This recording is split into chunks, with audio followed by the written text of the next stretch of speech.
Oftentimes when people engage in historical revisionism, it's not because they've discovered some fact that's truly perplexing to them.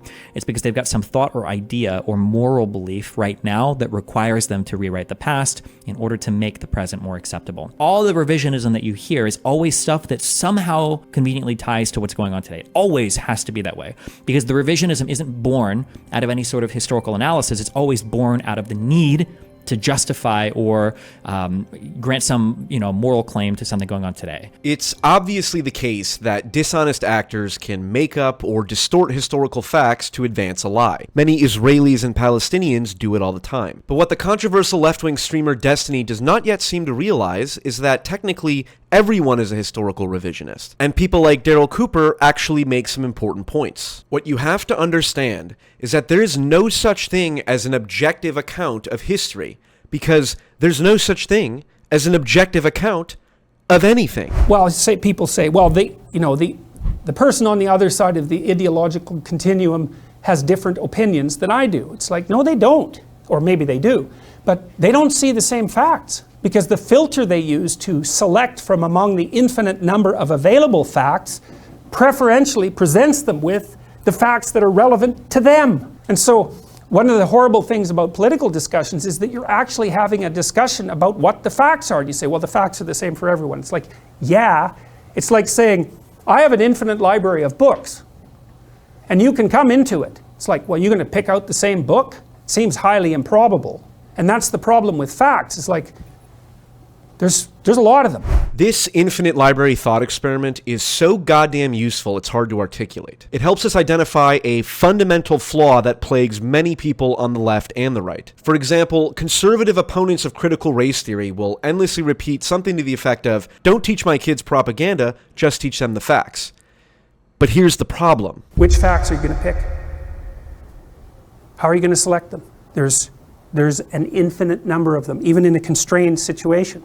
So merely by attending to some and not attending to others, you're already using an ethic. Why exactly do most Americans watching this know all about the Boston Massacre, in which a total of 5 people died, but almost no Americans watching this know anything about the Cambodian genocide, in which 3 million people died? It's not because the Boston Massacre is objectively more historically significant, clearly it's not. It's because any telling of history necessarily excludes an infinite amount of potentially relevant facts. We don't study history to get an objective account of the past. We study history so we can tell stories and narratives that have pragmatic utility today.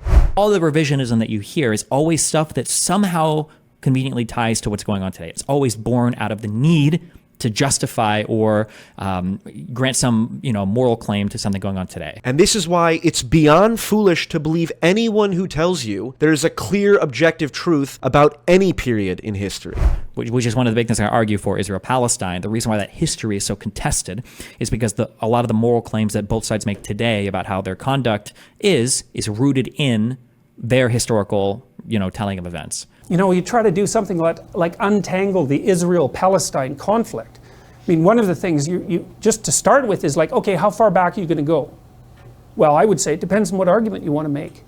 If you want to make argument A, you go back 100 years. If you want to make argument B, you go back 3,000 years. And then you could have an argument about which time scale you should use, but it's not like it's obvious. Is it 10 years? Is it 1 year? Is it 6 months?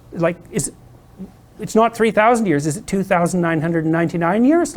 Where are the borders of relevancy when you're laying out the landscape of the argument?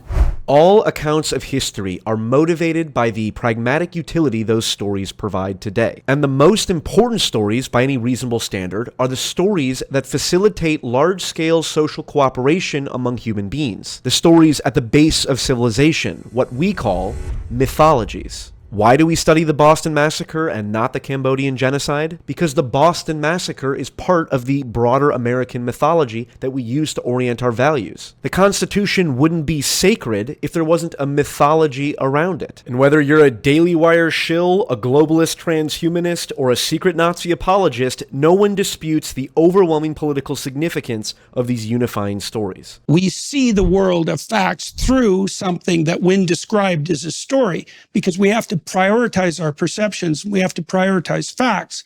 And as far as I can tell, a story is a verbal account of how of how our perceptions and the facts that we encounter are prioritized. If you examine any large-scale human corporation, you always find fiction as its basis. It's a fictional story that holds lots of strangers together. And whenever you have a historical event that is mythologized, and when I say that, I don't mean myth like that's a myth, that's a lie. That's not what I mean. I mean that it's a formative part of how we all understand the world we're in, or at least officially, like the official world, like the structures we live in. Structures we live in.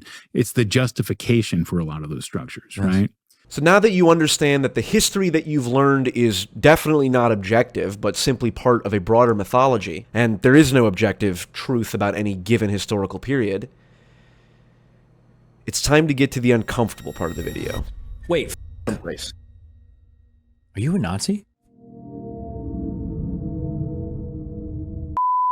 There are people that deny the atrocities committed by Germany during World War II, and these people are what we call the R word. And even though Daryl Cooper obviously does not fit into this category, the fact that he refuses to publicly debate someone on a topic he was willing to talk to Tucker Carlson about means he's worth regarding with serious suspicion. However, even a broken clock can be right twice a day. The point that Daryl Cooper is correct about is that American mythology very clearly biases itself towards a telling of history in which the United States are the archetypal good guys. And that is clearly not the case. You do not have to be an ideologically possessed critical race theorist to acknowledge that the United States, like all countries, makes decisions that serve its geopolitical interests more so than the pursuit of justice. Obviously, those two things can align, like when we beat the shit out of Nazi Germany and Imperial Japan, but we also allied with the Soviet Union to do it, who were objectively worse than either Nazi Germany or Imperial Japan. And given what the United States did in Dresden, or with the firebombing of Tokyo, or the pardoning of literally the most horrible human beings on the face of the planet, Read about Unit 731. That was a Japanese medical unit in China. You read about Unit 731 and then come and tell me you don't believe hell is real. it's clear that we're better than Nazis, but that doesn't mean we're the good guys. It's sort of like the Imperium of Man in Warhammer 40k. Are they better than Chaos? Yes. Does that make them the good guys? No.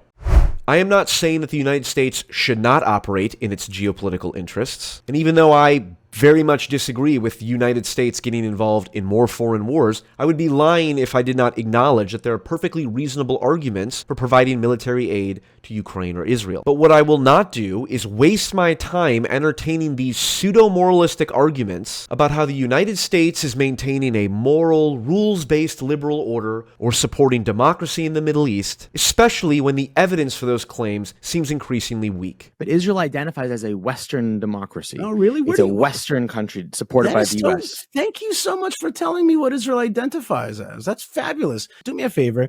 Don't sell me that old line like, we're the only democracy in the Middle East. Like, we have some Western elements. We have some democratic elements in our country, but this is a Middle East country that needs to survive in the Middle East. Also, we're not an American-style country since we are not a democracy for all its people, but a national ethnic state. So therefore, we're much more like Middle East countries. Okay. This is a region. I'm not here to be way better than the Arabs. That's a total like American Jewish like mythology that has been created. That's not my attitude at all. My attitude is survival.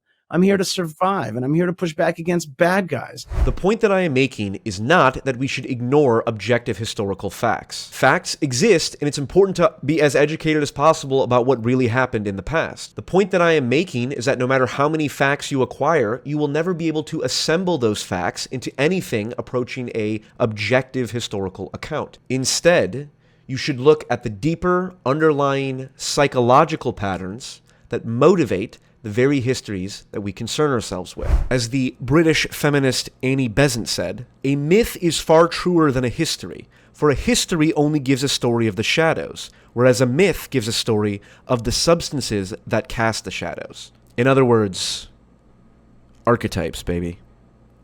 Until next time, good luck and Godspeed.